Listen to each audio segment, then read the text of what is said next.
brothers and sisters,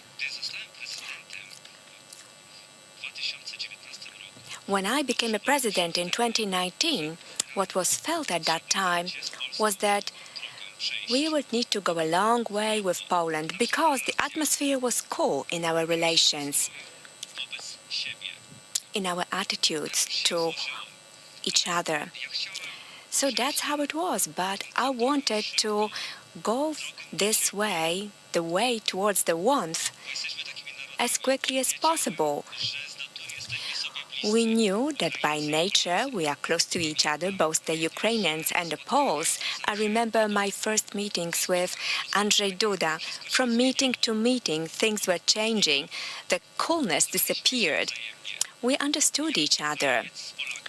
As a Ukrainian with a Pole, as Europeans, as friends, as parents who like their families and understand that our children should live in the world of the same shared good values, that they are to live in a world where nations are independent, where there is freedom, where family is important, where there is no room for military aggression. It's supposed that number 7 brings fortune. Well, Ukraine has 7 neighbors. Does it bring us good fortune? Well, the whole world knows the answer today. And the 78 Russian children know it best, those who were killed in Russian military attacks. This is the neighbor who brought poverty and war to our country, the neighbor who acts without God's blessing. When there is someone who is brutal in its attack, we need someone you can count on, we can count on. When somebody attacks you, you need a friend who will reach out to you. In the early morning on the 24th of February, I had no doubt who such a person would be, who will tell me you will not be left alone with your enemy.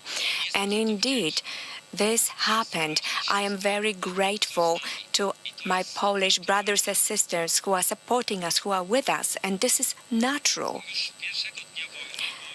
On the very first day of the war, it was clear that the Ukrainians, it was clear both for the Ukrainians and the Poles that there are no borders between us. Physical, historical, personal, human. After the 16 days of this war, the Ukrainian Duma and the Ukrainians' honor and Ukrainians' pride and Poland's support help us.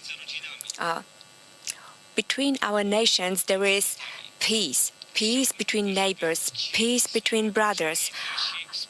And I would like these words to also be heard by our neighbors, Belarusians. We are close to each other. We are neighbors. We should also be brothers with you, with Belarusians. And of course, we will achieve that, ladies and gentlemen, our Polish brothers and sisters. For a long time, many parties tried to convince us that Poles and Ukrainians are far from each other and that they lead different lives. Why did they do that? Let me remind you the words of the former president of Poland, Lech Kaczyński, said in Tbilisi. We know very well, today it's Georgia, tomorrow Ukraine, then the Baltic states, and maybe then the turn will come for Poland. On the 24th of February, this terrible tomorrow that he was talking about happened for Ukraine. And today we are fighting for the Baltic states and for Poland so that they wouldn't have to face that time. And we are fighting together. Together, we are 90 million people. Together, we can do everything. This is a historical mission of Poland and of Ukraine, to be leaders, to be together,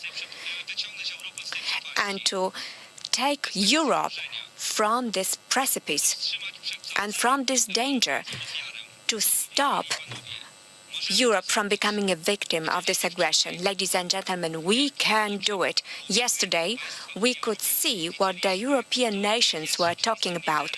We saw who is the real leader and who is fighting for the unified Europe, who is fighting for the joint European security, and who was trying to stop us, who was trying to stop you.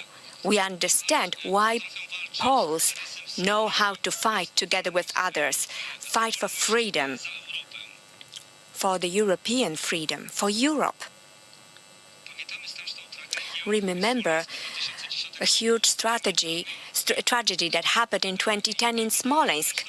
We remember how the circumstances of this crash were investigated. We understand what it meant to you and what it meant for you to face the silence of those who knew the circumstances very well. But we're still looking towards our neighbor, our brothers and sisters. I feel that we have already built an amazing alliance. Perhaps informal yet, but this is an alliance that is based on reality, not written on paper. This is an alliance that stems from the warmth of our hearts and not from the words of politicians at high levels. The way you accepted our friends, our people who were welcome in your homeland, where they sought refuge against this evil that happened to our country. There is over 1.5 million of Ukrainian citizens here, and they don't feel as foreigners here. They were accepted in families with the spirit of brotherhood and kindness.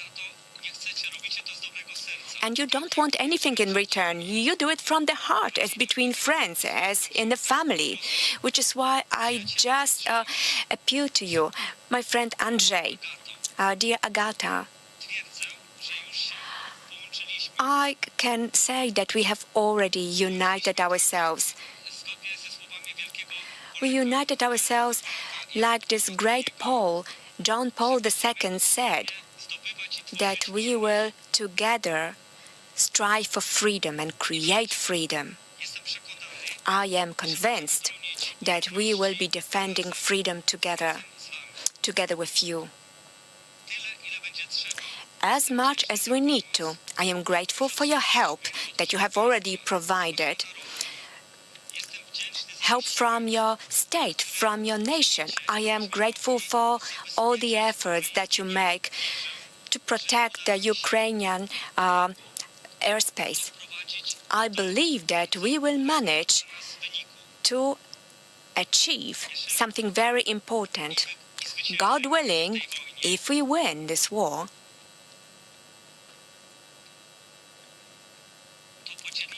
we will share with you our victory. We'll share it with our brothers and sisters. This is our greatness, but also your greatness. This is a battle for our freedom, but also for your freedom. This is a joint history of great nations. Dear Lord, please let us win.